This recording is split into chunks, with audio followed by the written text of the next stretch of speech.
Yo, yo, yo, it's overtflow. What's going on, you guys? How are you guys doing today? First things first about the gameplay. I believe it's 41-2 with the PDW and the DSR 50.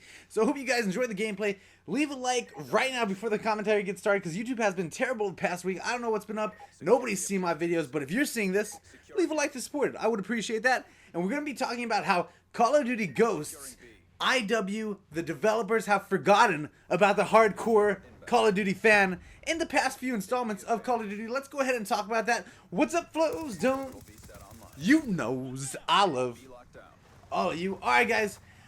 Recently, word came out from the developers at IW. The guy, I believe it was Mark Rubin specifically, who said most Call of Duty fans, most Call of Duty players are not gamers. They're not hardcore gamers, is what he said. He said they want to cater, basically implying that a large portion of us, obviously, there's people like you and I who go on YouTube, who play Call of Duty. There's people who have 70 days played on some of the Call of Duties, which is more ridiculous. It's ridiculous. More ridiculous than me. I play a lot, and I only have 22 days played. I average about 22, 23 days played on each Call of Duty. And so you're going to tell me that we're not gamers? Most Call of Duty fans are not hardcore gamers or whatever? You're going to tell me a Call of Duty player is not a gamer when I have, I don't know, when somebody has 22 days logged, that's more than a lot of gamers play, man. I'd consider myself a gamer. Right now, I'm actually beasting in some Batman Arkham Origins, but I just think that it's interesting to say that most Call of Duty fans are not gamers. They jump on, you know, once or twice a week just to play with some friends, then get offline. They're still gamers at the end of the day, and if so, what constitutes a gamer then? Like, what would you consider a gamer? Somebody who plays an hour a day, 2 hours a day, 3 hours a week? Like, what will make you decide whether or not that's a gamer or not? I think it's a little bit ridiculous. Yeah, there's a lot of casual gamers, but that's what they are. They're casual gamers.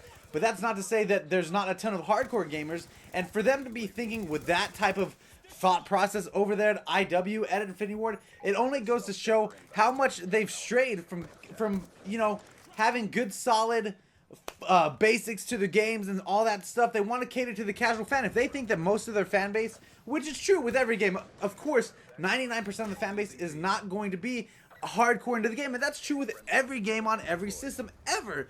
But if you start catering to people who don't know the game or who don't appreciate the game, it changes the core concepts of the game, thus making the game not as good. I think it alienates the hardcore fan base that you claim to not think that you have, which I think is a pretty interesting thought process. And it only kind of scares me, because what does that mean for Ghosts? Does that mean they're doing the same thing they've done in the past two Call of Duties? They're going to try to cater to the new guy, to the casual player that jumps on once a week. They want him to have a good time, rather than the people who go balls deep supporting all of their games. Rather than support those people, those hardcore gamers, they'd rather take their time and make it so that the guy who gets on once a week doesn't get stomped on. I think that's a little bit ridiculous. All games have a learning curve, and if you're not willing to get with that learning curve, then maybe you shouldn't play video games, man, because every single game I've ever played in my whole life has a learning curve. You shouldn't be able to put on Dead Man's Hand and be totally fine and stomp on people twice your size, metaphorically speaking, in the statistic realm of video game worlds, okay? So hope you guys enjoyed that commentary. Let me know what you think about, you know, Call of Duty players being hardcore gamers, or, you know, Call of Duty Ghosts not caring about hardcore guys and only catering to casuals. Subscribe if you're new. Leave a like on this. Let's get to 200. Love you guys a ton, and I am over and out.